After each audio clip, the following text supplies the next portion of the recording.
Hi friends, ఈరోజు బోటి curry ఎలా చేయాలో చూపిస్తానండి. బోటి కర్రీకి కావాల్సినవి చింతపండు, టమాటా, ఉల్లిపాయ, కొబ్బరి ముక్కలు, జీడిపప్పు, మసాలా దినుసులు, కొత్తిమీర అండి. మనం బోటీని శుభ్రంగా క్లీన్ చేసుకొని ఉంచుకున్న తర్వాత వేడి నీటిలో కొంచెంసేపు ఉడకబెట్టాలండి. ఉడకబెట్టి వాచి తీసేయాలి. తీసిన తర్వాత ఉప్పు, కారం, అల్లం వెల్లుల్లి పేస్ట్, 2 టేబుల్ స్పూన్ ఆయిల్ బాగా కలుపుకొని ఉంచాలండి.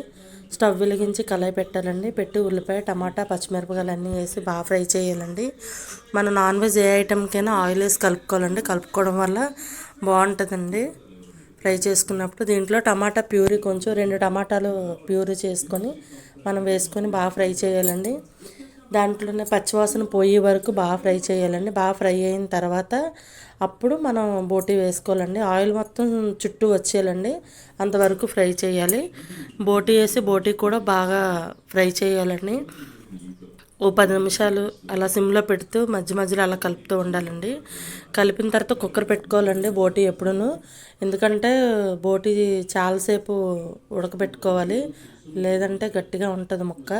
కుక్కర్ పెట్టుకొని ఒక 8 విజిల్లు పెట్టుకోవాలండి. ఒక గ్లాస్ వాటర్ వేస్తే సరిపోతుంది. 8 విజిల్లు అయిపోయిన తర్వాత మళ్ళీ దాన్ని మనం కళాయిలోకి వేసుకొని ఒక గ్లాస్ పులుపు వేసుకోవాలండి. బోటీకి పులుపు వేసుకుంటే టేస్ట్ చాలా బాగుంటుందండి. మనం